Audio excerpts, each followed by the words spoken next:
for all of us latecomers who wait until you're after 40 to say, uh-oh. Time flies. Hmm. And you always think you have a little more time, and something always gets in the way. It's like, okay, I'm gonna take care of this. I'm gonna take care of this, because you don't see because there's no sense of urgency because the ramifications to not doing it are not immediate, Hmm. and I think that's what makes everybody think they have more time or put it off until it's a better opportunity to do so. Yeah.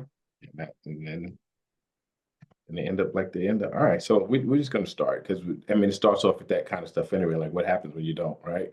So first we have to define retirement. And a lot of people have these various ideas about what retirement is, but the reality is retirement is when you are unwilling or unable to continue exchanging labor for income. So you only retire from active income. Um, there's no retirement from passive income, right? Because passive income are your assets working for you. So you don't retire from that, and that's the good thing. Then we have semi-retirement. Some people are going to have to realize that they can't fully retire because they don't have enough time to put things in place to create that passive income stream. So semi-retirement is when you cut down significantly your active income. So it might be working part-time, it might be starting a business where you're not the primary person, not a sole proprietorship, but where you can contribute a little bit, but other people actually drive the business forward. So just keep in mind, there's no retirement from passive income. There's only retirement from active income, right? So when we think of retirement, we have to be thinking of transitioning from that active income into other streams.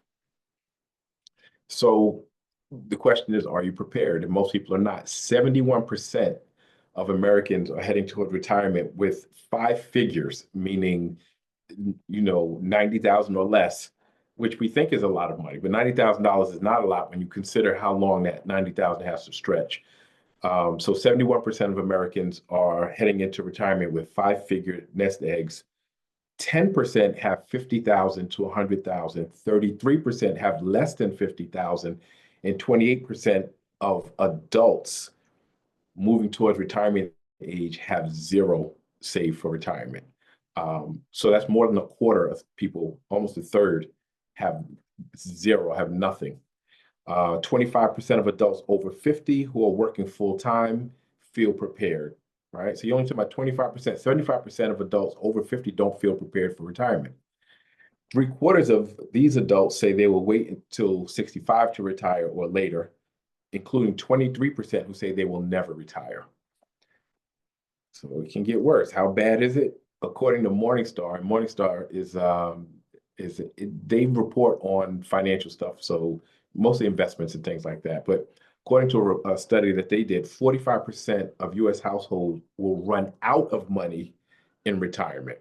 So this includes people who have invested and diversified their portfolio. So even people who have prepared, 45% of people who believe they were prepared or not prepared will run out of money in retirement. Single women are more likely to run out of money than single men and couples. Black and Latino retirees are at a higher risk of running out of money than white retirees. And nearly half of Americans who retire at 65 run the risk of running out of money. So when we talk about how bad that is, the struggle is real. The poverty rate for older adults is trending in the wrong direction. So older adults in 2021, 10.3% were in poverty, and now the latest poll in 2023 showed that 14.2%, which is 8.2 million people, older adults, are in poverty. So the poverty rates obviously vary by region and vary by ethnic group and so forth. But older women are more likely to live in poverty than men. Um, and many older adults who earn more than the official poverty threshold still struggle, even though they're making, I think 20 something thousand is the threshold. But even though they make more than that, they still struggle. According to data on the National Council of Aging, around 80% of retirees face financial insecurity, meaning they are either struggling financially or at risk of falling into economic hardship as they age. This translates roughly to 47 million households with older adults feeling financial strain.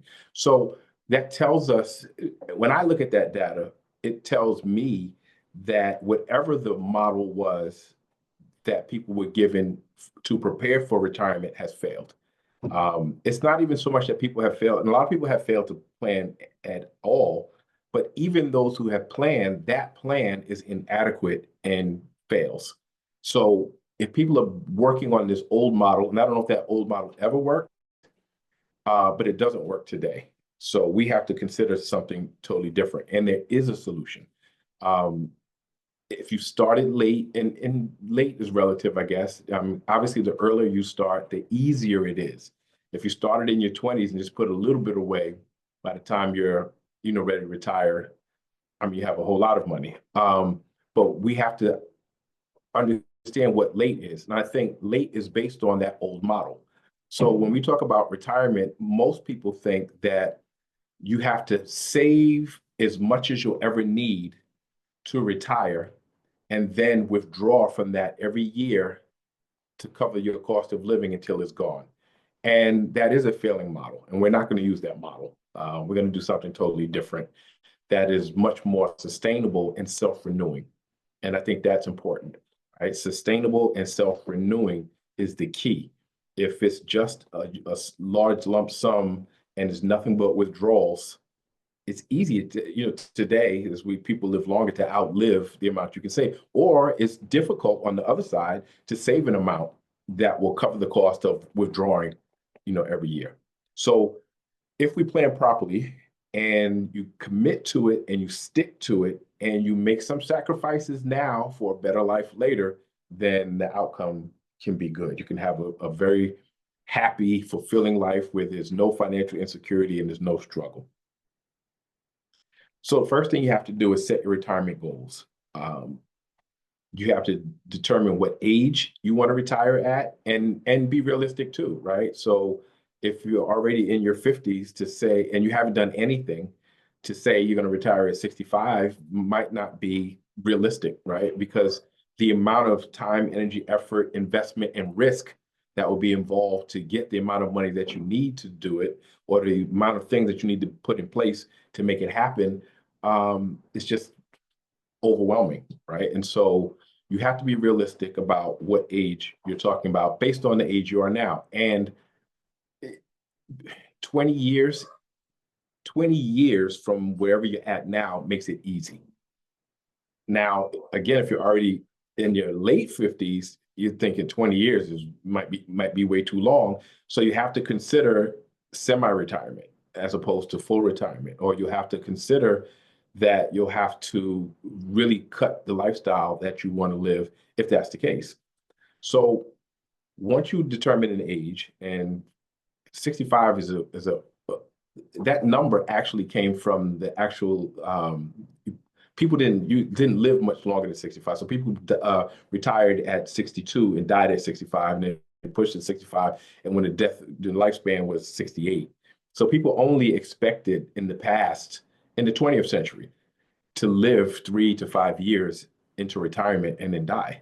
Well, we're not doing that anymore. The life expectancy is far greater, so we have to plan for much longer. It's not unusual to see octogenarians and even people living to 100, right? We see a lot more people living to 100 than in the past, but definitely into the 80s. So you have to decide what age, then you have to estimate how much annual income you'll need in retirement. And we're going to go over that in the next slide, actually. But you have to figure out, well, how much do I need? And we have to factor in, inflation, right? So cost of living increases. So you have to consider that, but you also have to consider a modified lifestyle different from what you are now. Not a lesser lifestyle, but you probably will be an empty nester, so you don't have to worry about paying for children. If you have a big house, you might want to downsize, meaning either you're going to sell that house or rent that house and live somewhere smaller, because it doesn't make sense if it's just you or you and a spouse to live in a 3 or 4 bedroom house um, with a whole bunch of space, and it's kind of a waste. So you can downsize, either rent that out or sell it, for income, or for the capital gain, and then do something with that. You have to plan again where you want to live. You have to consider if you want to work part-time or start a business, or you trying to do full retirement. So let's just look at um, how much you have first, and we'll kind of figure out how much you need. So it's important to first list all your assets. And people say, well, what is an asset? Really, an asset is anything that you could sell for money. So normally when we talk about the financial assets, so we're talking about what do you have in savings? What do you have in your investments? What type of real estate do you have? Do you have properties? And what's the equity you have in that? And what's the if you get rent, what's the rental income you get from that? If you have a stock portfolio that pays dividends, how much do you get in dividends? If you have high yield savings, or if you have money market, what's the interest that you're getting? So what are all your assets? And then what are things that you could sell that have value? So perhaps it's jewelry, perhaps it's art, perhaps it's some other collectibles. What do you have currently? Because all those things will make a difference later. And then you want to list all your liabilities. So liabilities are just basically debt, right? So what short-term debt do you have and what long-term debt? And when we talk about long-term debt, we're talking about maybe a mortgage, right? So mortgages over many years. Short-term, we're talking about 5 years or less.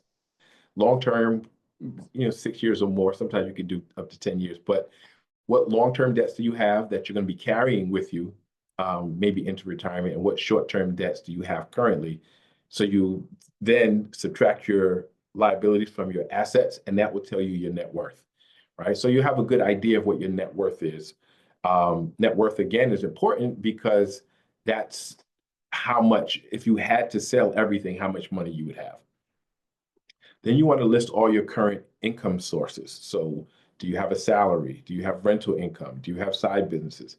And part of the reason we're doing that is not because that's what's going to help you in the future, but now you have to see, based on what your expenses are, how much you have left over at the end of the month to be able to contribute to your retirement savings.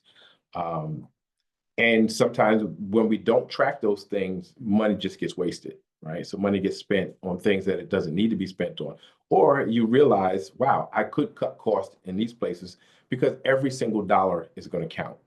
Um, so after you review your expenses and you know how much income you have, you know your net worth, um, then you have to make sure you have an adequate emergency fund. And as you age, emergencies will be different because sometimes an emergency fund has to cover deductibles for when your kids do dumb things and have to go to the doctor and get some stitches, and there's a deductible for that. Or, all these things that include other people that may not be in your household anymore. So once you get an idea of where you're at currently, then you're going to also look at what you have in place for the future. So what sources of income will, not that you have now, but will you have when you're ready to retire? Are you eligible for a pension? So if you have a job that has a pension, you should check with the HR department at your job to find out the vesting age and the amount you'll get at different, how long, depending on how long you stay there and what age you retire. So that's important. So security. So security, we know, is really on the chopping block. But most of us, if we're over 40, will probably collect it. But the age where you're eligible keeps changing. So eligibility begins at 62, but I believe they only get 80% at 62. And you get the full retirement based on the year you were born. And I think most of us, I think it's after 1960, is either it's probably 67. It might even be 68 at this point to get the full benefit. So you have to assume you're not going to get the full benefit. But if you go to Social Security, ssa.gov/estimator, and you plug in your information, it will give you an estimate of how much you will be collecting by the time you turn the age or for 62 or the age to get the full amount. So you can really gauge how much you're going to get. So you'll know how much you get from your pension if you're getting one. You'll know how much you're getting from Social Security, and then what age is the best age for you to collect Social Security because for some people, especially if you're not really healthy, 62 might be the time you just take it out. But others, if you can wait because you have enough income, maybe you wait till 67. If you had a 401k, you cannot touch it until you're 59 and a half, but you have to start making withdrawals at 73. Um, if you're over 50, then they allow you to contribute more. It's called catch-up contributions. But if you're at the stage you are now and you do have I'm not a fan of 401ks, but if you already did it, you might as well max it out, especially if you have employer matching contributions. Um, and what other savings investing or investments do you have? Are you collecting rent? Do you have dividends? Do you have interest income? Um, all those things going to be available when you're retiring. So that will give you an idea if you can add those things up, right? So this is not even talking about our savings yet, because I think most people forget that part. That you will have some type of income, right? So if you have a pension, Social Security, and the 401k is not income, but just keep that in mind. You have it, right? And you will get taxed on it when you withdraw it. Um, and other sources of income, you have that. So that's your base. We're going to work if that's your base and that adds up to, I don't know, maybe $30,000 a year is a number. Then we have to decide, okay, how much do we need on top of that? And so again, the way we're going to figure that out is looking forward to what our expenses will possibly be, right? And so we're going to estimate that. You have to look at housing. So, like I said, most people, if you own a house, you might want to downsize. If you had, a house that was large, 3 bedrooms, 4 bedrooms, it doesn't make sense if it's just you and a spouse or if it's just you. You might want to, you're going to either sell it or rent that out and then get a smaller unit for yourself that's more cost efficient. But you'll have to consider if you do, you shouldn't have a mortgage at that point. By the time you're ready to retire, you should be finished. Your mortgage should be paid off. Unless you refinance really late in life, your mortgage should be paid off. And if not, maybe you should consider waiting until the mortgage is paid off before you retire. But even if you don't have a mortgage, you'll still have taxes and insurance if you own a house and maintenance. And if you don't own a house, you'll still have to pay rent. So you have to consider what your housing costs will be. And that will probably be your biggest expense. Normally, it's the biggest expense that people have. So you have to figure out what that will be. And again, they have calculators online where you can calculate based on if we average 2% inflation every year, and let's say you're 50 and you're going to retire at 65, in 15 years, what will the market look like, right? Same thing with utilities, same thing with groceries. Um, Taxes, if you had the 401k, you're going to have to pay capital gains taxes. You have to remember that. And any withdrawals you make from your investments, you're going to have to pay capital gains taxes. If the investment has only been around for a year, well, capital gains is not on your 401k. You're going to pay your earned income rate on your 401k withdrawal. Unfortunately, that's one of the biggest reasons I don't like 401ks or 403bs. You're going to pay your earned income rate when you withdraw it.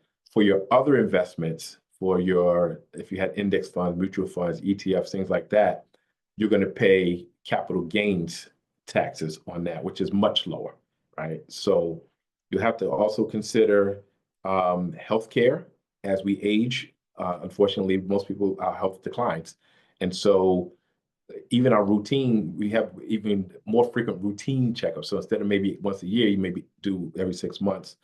You have to consider chronic medical care as people age, diabetes, heart disease, cancer. Unfortunately, these things are common, and you might have a chronic disease and need chronic medical care. So you have to consider that. You should consider a fitness program and how to finance that because the more fit you are, the less likely you are to get sick or have an injury due to an accident. So that includes self-care. Um, I put the website for Medicare.gov so you can take a look at that and again see what you'll probably be eligible for when by the time you're on Social Security. You should still be paying life insurance, but you should have had a term life insurance policy, which means by the time you're of age to retire, that term, that 30-year term, hopefully you got it early enough, early, I should say. And that term will have expired, which means the next time you buy it, you'll probably need less. Um, since you'll be an empty nester, it's not like you have to, leave it to a spouse to help fund the kids' stuff. All you need is enough to cover your funeral costs. So even though you'll still maintain life insurance, you'll still maintain a term policy, you'll continue the term for the next 30 years, but you'll drop the premium and drop the payout significantly. So that should cost you a lot less. You might want to consider long-term care insurance, but so I put longtermcare.gov there. You can check that out, but not, that's a optional thing. You still have to deal with transportation. A lot of older people don't drive or don't feel comfortable driving anymore. But if you do, then you have to consider insurance, maintenance, even eventually maybe having to get a new car. But if not, if you're going to take car service, right, you got to cover that cost and public transportation. So you have to consider transportation costs. Entertainment, you don't want to just sit in the house and wither away. So if you have hobbies or you like to go to shows, you like to eat out, you have to consider that in your budget. Vacations, right? You have all the time in the world now, so it's time to take those vacations. And then there's always some miscellaneous that you throw in there in emergencies. You still need an emergency fund. So when you look at that, what your expenses should be, an estimate of what your monthly expenses are, and then you look at the income that you already know you have, um, you do the math, right? And so if the expenses are greater than the income, right, you see where you're deficient at. That's the amount you have to make up. You don't have to make up the whole thing. You have to make, that's the amount you have to make up. So that kind of eases a lot of people's fears somewhat, knowing that, okay, there is some income coming in and these are my expenses estimated.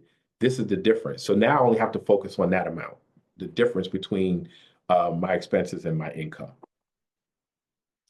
So what's the strategy? Okay, so one thing which is a little morbid, I guess, is you have to estimate how many years you'll have to provide income for yourself.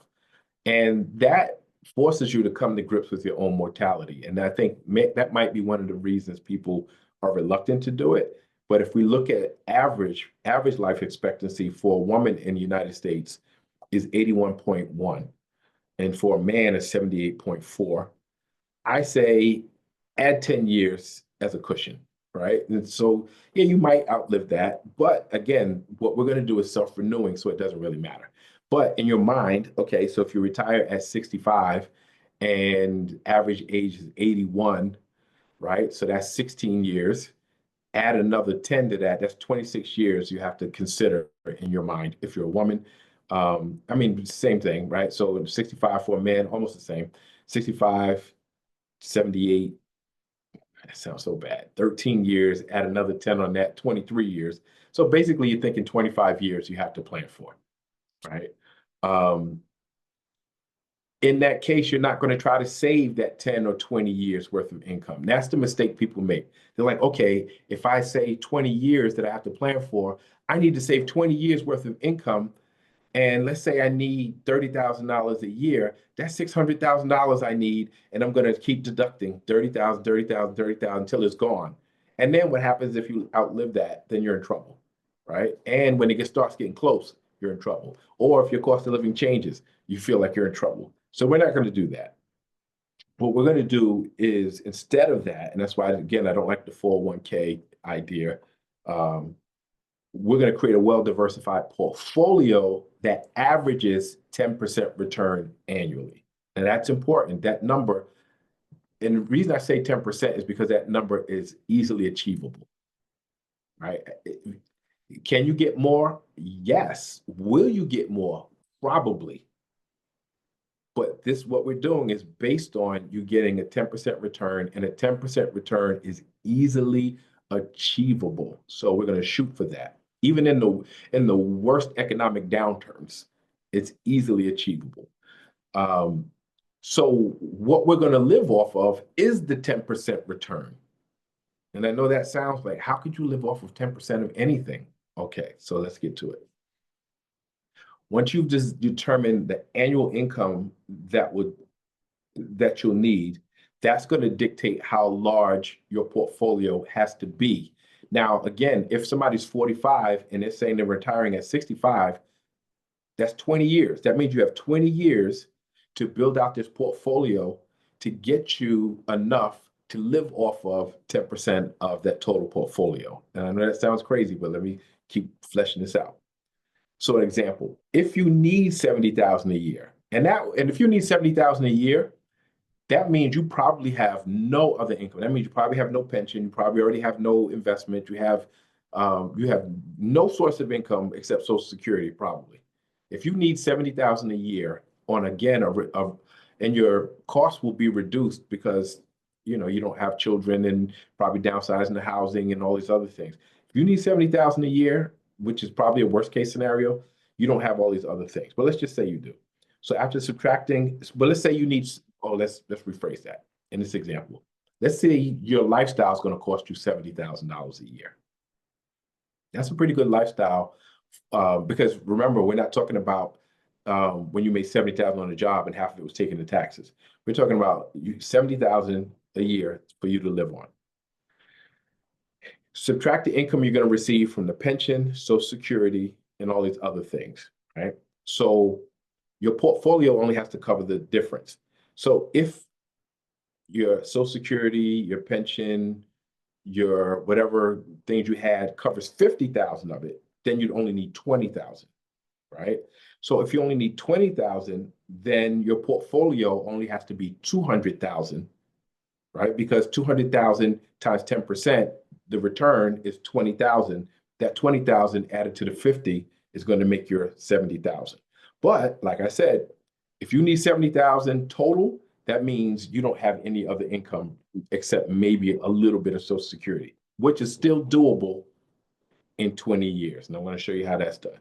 So using this method, and if you don't understand, please ask. Don't let me keep going if that doesn't make sense to you.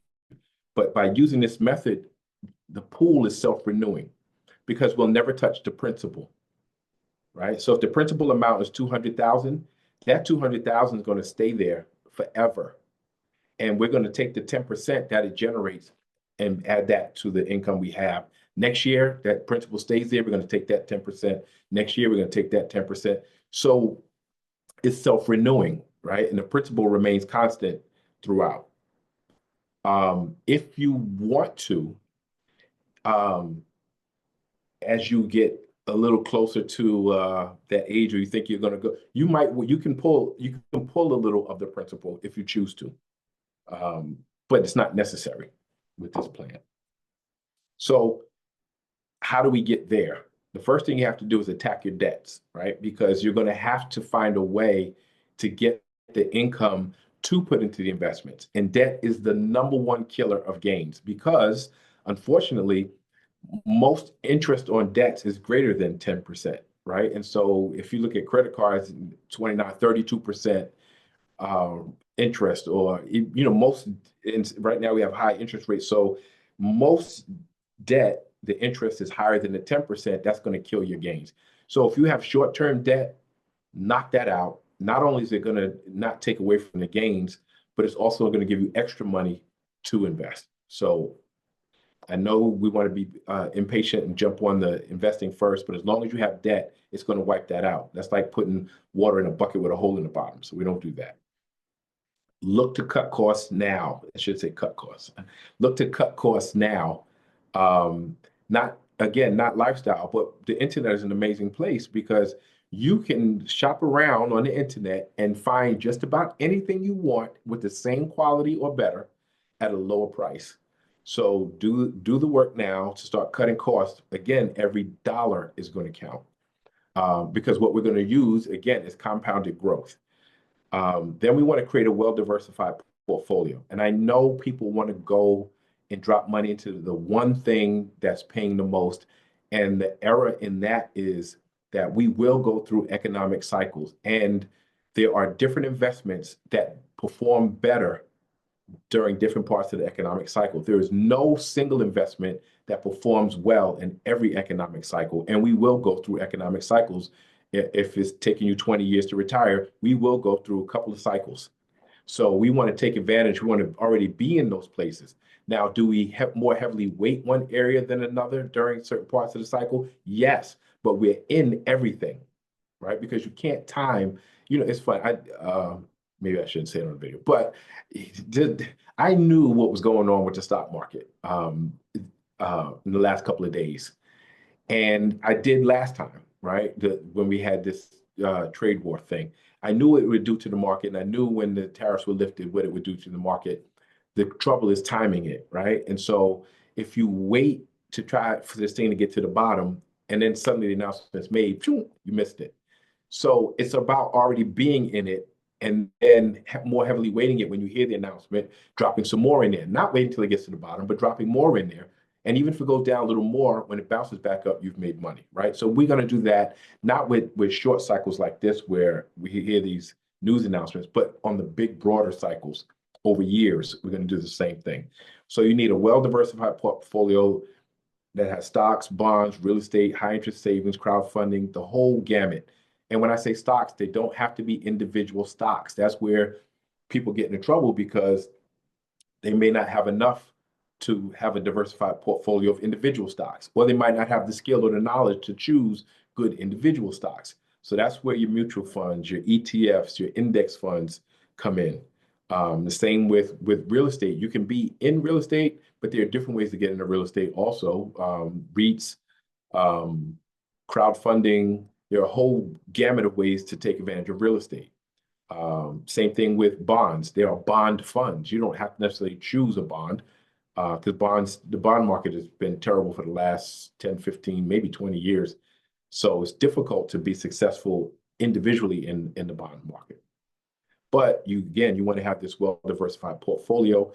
High interest savings account. Crazy. Yesterday, the highest rate for high yield savings account was 4.75. Today, it shifted to 3.7. So again, timing, meaning get the time in immediately. If you had done it yesterday, you would have got 4.75. If you went today, all those are gone, and the highest is 3.7. But you need to be in there because when interest rates change with high interest savings accounts, the interest is variable. So if the economy goes down and you're already in there at 3.7, it shoot up, but you're already in there. So that's important. So let me just share the power of compounding because I think most people don't realize the value of that. Compounding allows you to take a little bit. It's like creating leverage. Take a little bit at a time and allows it to grow exponentially, not linearly. Most people think of as linear. If you save in your piggy bank, it's linear, right? I drop a quarter in, I drop another quarter in, I drop another quarter in. But compounding doesn't work that way. So compounding grows exponentially because the capital gains or the interest or the dividends are reinvested and added onto the principal so that it grows significantly. So let me just show you some numbers because sometimes that's still hard to understand. So for you want to use an investment calculator, and I put a link for an investment calculator here to see how much you'll have to invest monthly or annually. Now, let me just say this. If you have the ability to do a lump sum in the beginning of the year, you will get significantly greater gains than if you do month to month because that lump sum was in there for a whole year. So let's use the number 12,000, right? If I put 12,000 in September, it's getting the full amount of return. I'm sorry, in January, because the full amount of return on the 12,000. If I put 1,000 a month, only 1,000 is getting the full return on 12 months, and then 11 months, and then 10 months, and then 9 months. So your return is going to actually be smaller if you break it into 12 months as opposed to putting it all in one lump sum. However, most people don't have the ability to do big lump sums all the time, but if you could, that'd be a better strategy.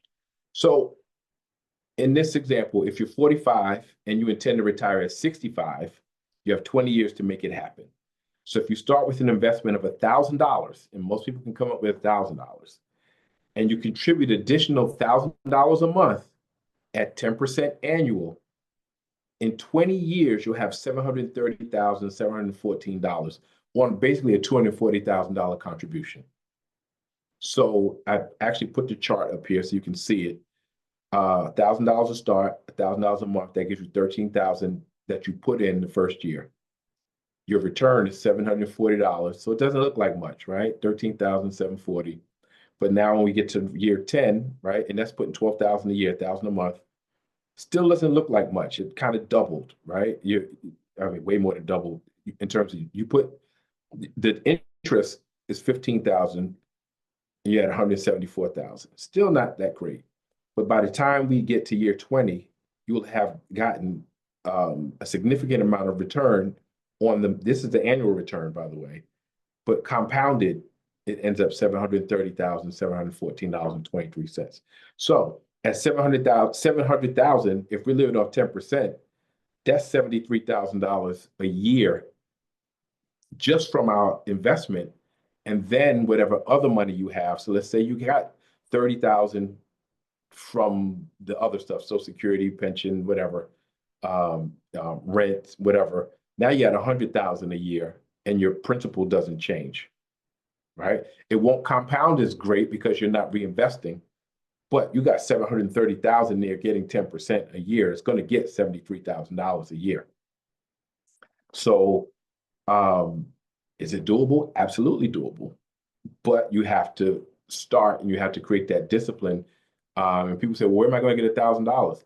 That's not up to me to figure out. And you might not need $1,000. If you do the calculator, maybe you only need, $500 a month. Maybe, or if you're way behind the eight ball, maybe you need $2,000 a month. But you have to figure it out. Maybe you have to work a little overtime now. Maybe you have to cut costs significantly, downsize your lifestyle now so that you can live it more comfortably later. But it's absolutely doable with compounded growth. And like I said, it's self-renewing. So you don't have to worry about ever running out of money. And that's the worst thing, to be an older person who can't create active income and have run out of money. So I think we underestimate how much we can do. The 20 years is going to pass regardless, right? But the trick is to get in it. But we underestimate what we can accomplish in 20 years with just passive income. Because initially it doesn't seem like much. It looks slow, right? It's like, I got 13.7, I got 40, or I got 60,000. 5 years, I only have $78,000, right? You're thinking you're a quarter of the way, and you only have $78,000. Okay, but when you get half the way, oh wow, I got $200,000. That's pretty good. Three-quarters of the way, $400,000. 20 years, $700,000. And it's and no real work from you except maintaining your portfolio, being disciplined and putting it in there, and rebalancing as the economy shifts, weighting it more heavily in one area than another. So once you do that, now you got this extra $700,000 that's never going away.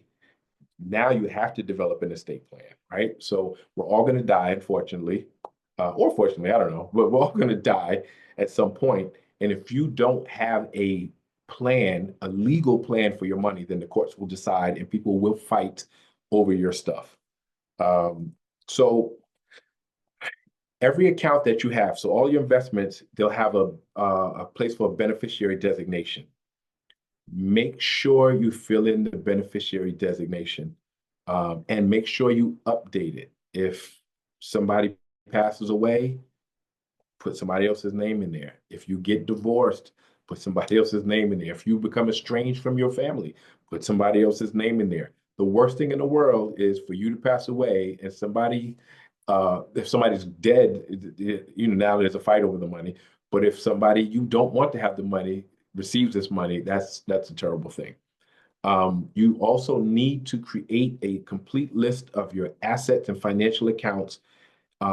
So with their values, the estimated values at that time, and how people can find them, include everything, collectibles, things that you don't think are important, collectible coins, baseball cards, whatever, and whatever the value is, make sure you include how people can access that, the account numbers, security questions, everything that they need to know, so that stuff can be passed on properly and it's not tied up or lost or in a fight. Make sure you have a will. It takes nothing. It can take you 10, literally 10 minutes. The templates exist, and you're just changing one or two things in there. And depending on the state you're in, you need one or two witnesses, some states three witnesses, and it has to be notarized. It's not that hard. And the people who witness it are witnessing you sign it, not witnessing what's in it. All right. So you don't have to worry about that. I don't want anybody to know what's in there. They don't have to know what's in there. They just have to know that they saw you sign it and the notary saw them sign it. So you don't have to worry about that. But somebody has to know where that will is at, right? And it probably should be wherever you keep the other information about the assets, the will should be there as well. Trusts are a way to seamlessly pass assets from one person to another. Um, Trust or tools don't necessarily need one. Most people don't need one, but it is a tool uh, for transfer of wealth.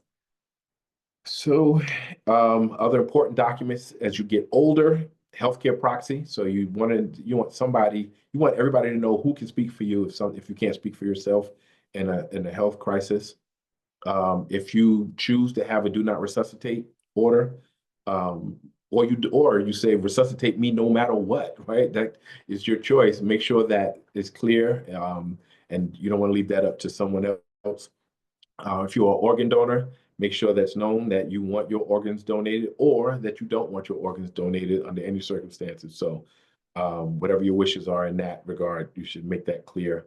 Also, and then I'm going to kind of wrap it up with the biggest challenges that you will face throughout the process and even um, after you retire. So along the way, a big hurdle can be a poor investment selection.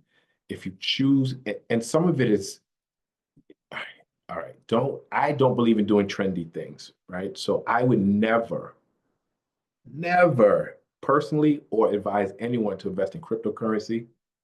Um, um, any of the fad stuff, right? There are certain things that we know are tried, true, and tested from the beginning of the time they was in America, and they've been making money and they continue to make money. So there's no reason to go outside of that except for fear that or lack of understanding of the stuff that we know works, but that fear that you won't be able to make it, this way. So you want to try to do a get rich quick thing and take this big risk, and it's not worth the risk. Um, so poor investment selection could totally destroy the plan.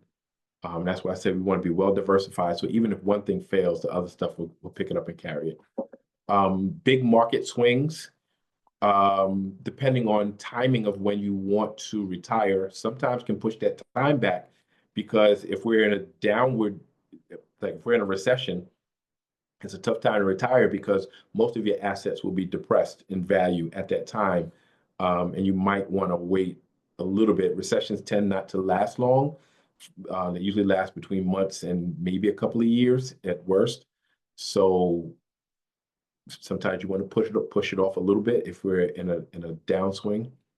The loss of a significant other can be damaging because you were expecting two incomes and now you only have one.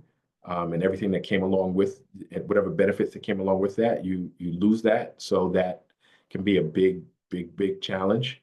And then health challenges, right? That's one of the biggest challenges and one of the biggest causes of bankruptcy, right? Or healthcare costs. So taking care of yourself is critically important. So, I mean, that's just from regular checkups and blood work to, making sure you have a good diet, making sure you have an exercise program, other self-care type stuff, really important. So those are the biggest challenges that you're going to face. So I'm going to open it up to any questions that you might have. I know I covered a lot in a very condensed amount of time. Any questions? I was just gonna just read, I just wanted to make sure the scenario you gave before where you said to get if you're 45 and you want to retire at 65 in 20 years Yes. and end up with over 700,000, you do an initial investment of 1,000 and then continue 1,000, Yes. right? If let's say I'm 55 and I want to retire at 65, 10 years. So the initial investment would be 2,000 and then an additional 2,000 every year. No, we have to use the calculator. It doesn't work like that. Okay. So Okay. let's do it. How about let me see if we Okay. can do the calculate. Let's see if I can no, can't do it that yeah, open one. Let's see if we can do it. Okay, so you say how much you're putting initially? It depends on what the calculators, I just want You that gotta end, the end number, the okay. 730,000, All right. So total. you want to get to 730,000. Yeah, yeah, All right, let's put down 10% because we're not going to be greedy with that, right? right, And you're saying 10 years, right? yeah. So let's say, all right, so let's just look at this. And how much do you think you would have to start with initially? I would say, I would comfortably say 2,000, but I could go up to 5,000. Let's try to push it to five because the more you have to start, the better, right? So let's Okay. say five. And you said how much you said you think 2,000 a month you could do? E- I don't, not if I start with five. Okay, if you start with five, well, then what? 1,000? Yeah, All right, let's calculate it and see what it does in 10 years. okay. Okay, you only end up with 212,000. Oh, So okay, 10% of that would be 21,000. okay, Yeah. So 10 years is hard, right? Because yeah, the compound. But now if you did the same thing 15 years, same amount, 15 years, now it's almost double, right? You have 419,000. That's not bad.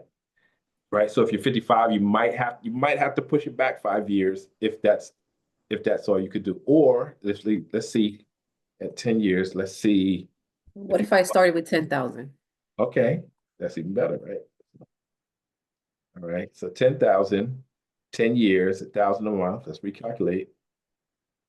Wait a minute, I did something wrong. Wait, 10,000, 10 years, 10%, 1,000 a month. Let's do this. Um, and it's not much difference. Okay. Yeah. I just have to mess around with the calculator and see what makes sense. It's the time. It's just the time issue, right? So Yeah. if you that extra And five 10 years years, is pushing it. I understand. I gotta put it, yeah. okay. But all right, but think 15 years, right? Just think because look how much more in 15 years. That's significant, right? That's almost double in 15 years. All right, let's try 12 years. How about that? 12 years, not bad. 300,000. I'm greedy. I want 700. Well, yeah, all right. So So I'll just have to figure out how to lower my costs, let's try my 17. expenses, and how to get more passive income so I can put up more upfront. Yeah, 18 years almost. Now you almost have to do the whole 20 years then. 19 years you get 700,000. Okay. Yeah, that's hard. It's hard. That when you start late and don't have a lot to contribute. Yeah. Yeah, it's just a little harder. But it depends, but you might not need that much, right? Because it depends on if there's pension, social security, right? If there's other income coming in, you definitely don't need 700,000. Yeah. I just like that number. Well, you're not 45. Yeah, I mean, it is achievable. You just have to, yeah, you have to play with the calculator, or you could.